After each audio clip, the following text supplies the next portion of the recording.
Hey guys, I'm Luke. I'm here with my friend Jenny, Hi guys. and we're going to talk to you today about how alcohol may affect your progress and/or results. Yes. So, full transparency, do you occasionally indulge in an alcoholic beverage? I do. Okay. Do you? I do. Yeah. Absolutely. Would you define that indulgence as responsible? I try.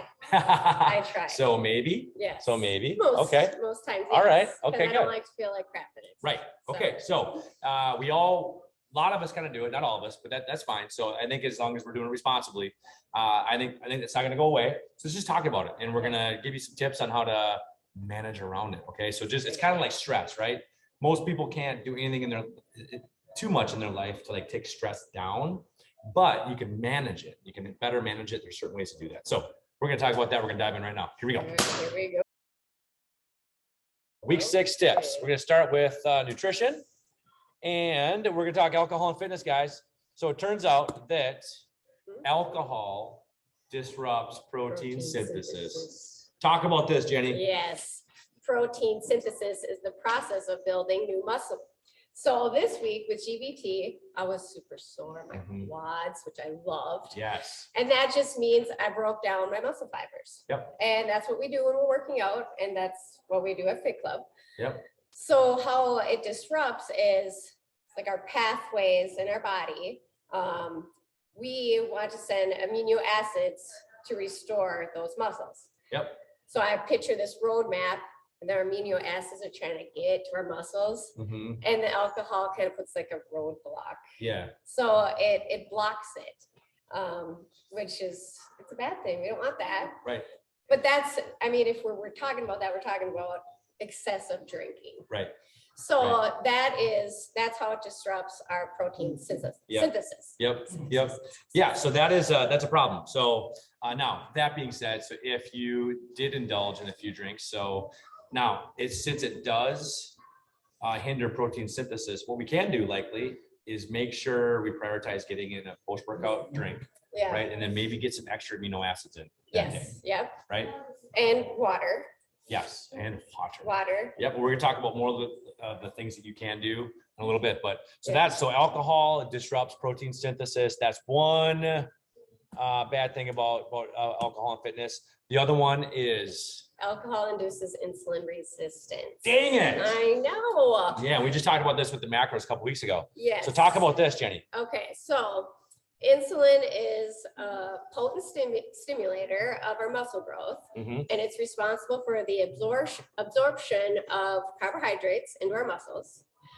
And with limited absorption ability, our muscle growth and recovery are impaired. Right. So dang it. It doesn't get stored as energy. It's like a car. Right. So where does it get stored? So it doesn't get in your muscle. It gets stored for fuel. Remember, we talked about it last week. It gets stored as fat. That's why, guys, the burn gets canceled. Yeah. Okay. Sorry to say, burn gets canceled, and that's a problem when you're trying to burn fat for fuel. Yes. Okay. Yeah. Bummer. Okay. So that's also a problem, right? Yeah. All right. So let's move on. Let's talk a little bit more about like what this means. So I like this next slide. You're gonna like this. Look at this. So muscle is 20 to 30% smaller than fat, right? Oh, so, right. Yeah. So muscle takes up less space. And we just talked about these two things, right? So insulin resistance makes it harder to burn fat. Okay. Alcohol also disrupts protein synthesis. So now there's a couple of issues with alcohol and fitness. And so those are two things. Now I had a couple more things too. Now, poor sleep, and I check this out. This is my notes. Look what Quinley drew us a picture. So poor sleep. Okay, now if you drink in excess, so say that like for example, Jenny drinks a whole bunch of vodka one night, right? And it happens sometimes. Now, when you go to sleep, it's more of a sedated form of sleep. It's not your deep sleep realm.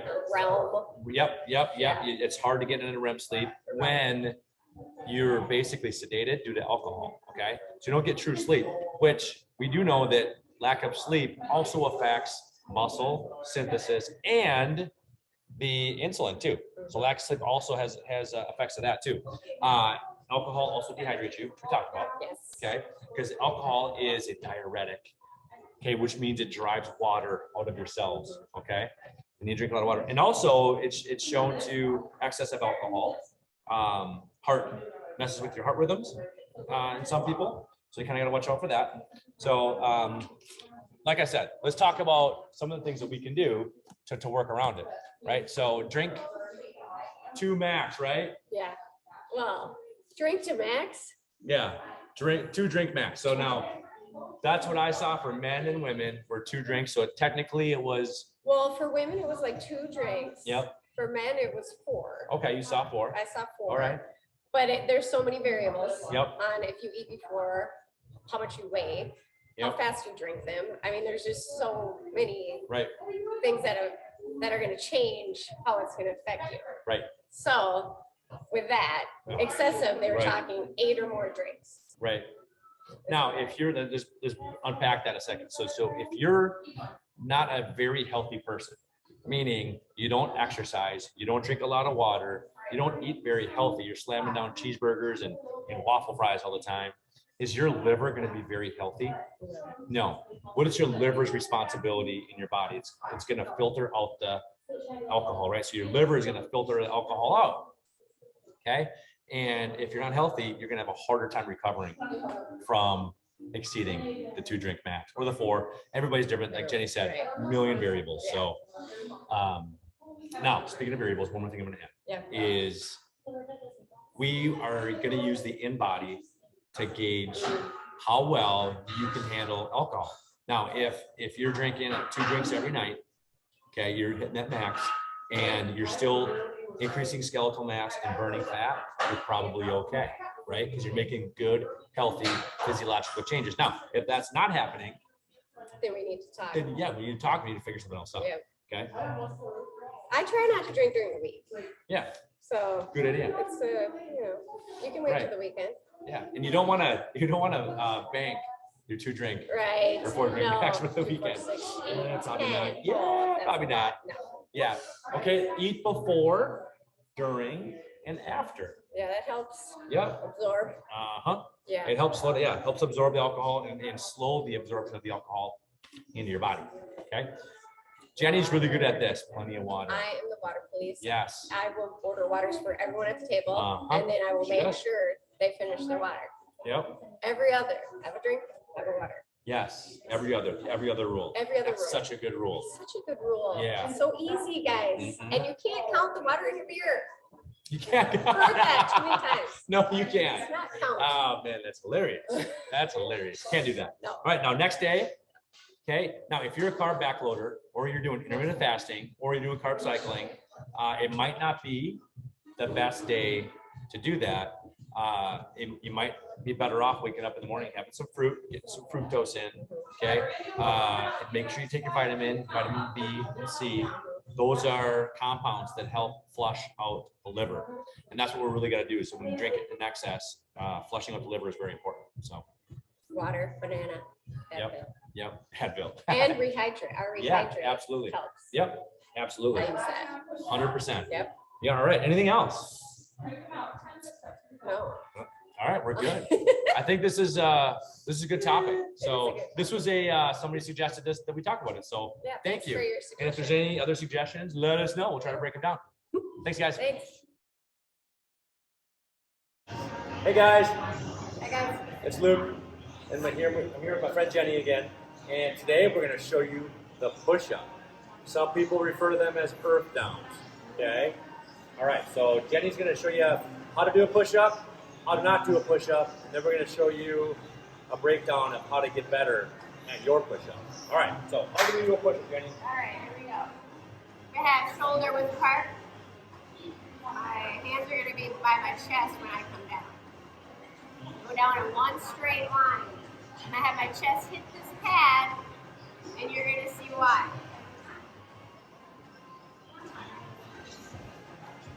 Okay. Now notice. Now do it again, Jenny. Notice her thighs and hips and knees stay off the ground. That's where y'all want to try to get to. We want to try to get to that point. Okay. Now show us how not to do it. On the ground. Yeah, that's typically how we people like that. There you go. So no, that's how not to do a push-up. Now that's oftentimes what we do to compensate. Okay, we leave the hips and the thighs and the knees on the ground and lift up your trunk first. We want to lift up the body as a whole. So do it right now. Trunk and hips and knees all come up at the same time. Okay. So now let's do a few things on how to get better at it. Okay. So I like to use the pad. All right, because that gives you. Go ahead, go down all the way and relax. Now, it's easy to tell if your thighs are off the ground or not. Without the pad, it's kind of hard to tell. It just makes it very clear that your thighs are staying off the ground and your knees. And go up. There you go. Good. Do two more. So thighs are off the ground. Just like that. That's perfect. Good. Now, say that you can't quite do that. Say that either your shoulder hurts or you just feel like you don't have the upper body strength. Here's what you're going to do. You're going to go down on your toes and up on your knees. Here we go. Down on the toes, up on the knees. Okay? That would be called an eccentric push-up because you're focusing on the negative, the eccentric part of the lift. Your muscles are stronger in the eccentric phase.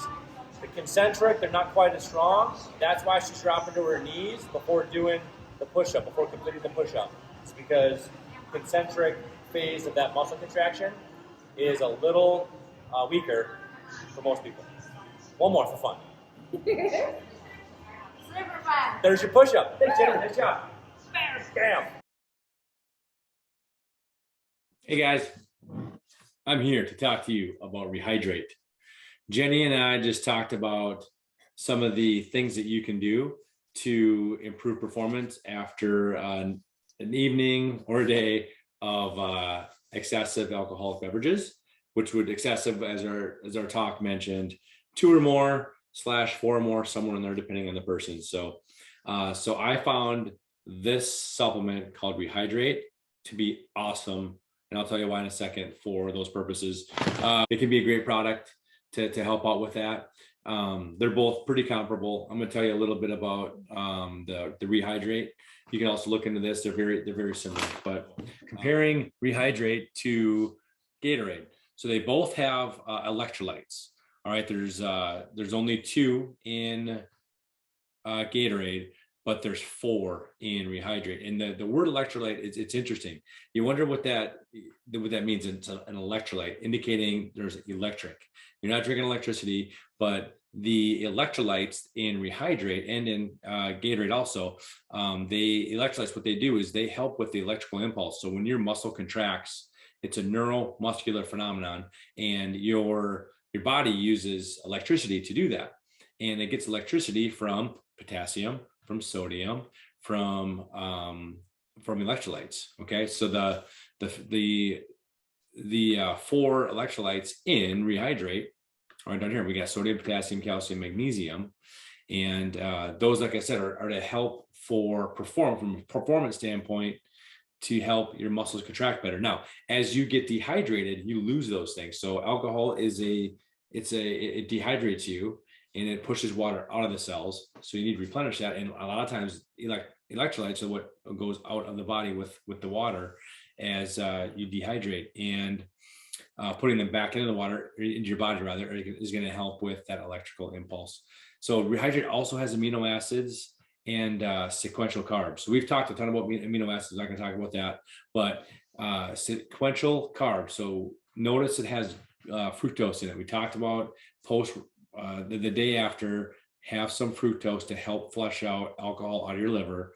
This is great for that. And it's just great for, it helps push these nutrients into your cells also after a workout. That being said, you might have a slight insulin spike with this. So if you are a fat burner, you might want to go with, and if you need to take it for a hangover reason, full scoop, fat burner, I would go half a scoop with this, because it's only 9 grams, but you want to have it over a duration. And it also has vitamins and minerals. In our video that Jenny and I did, we talked about vitamin B and vitamin C to help, again, flush out the toxins out of the liver. This has that also. So thanks for tuning in, guys. Again, to recap, Rehydrate. It has the 4 components. So when you're looking for something to replenish yourself from an electrolyte standpoint, this has 4 components to it that I think are awesome.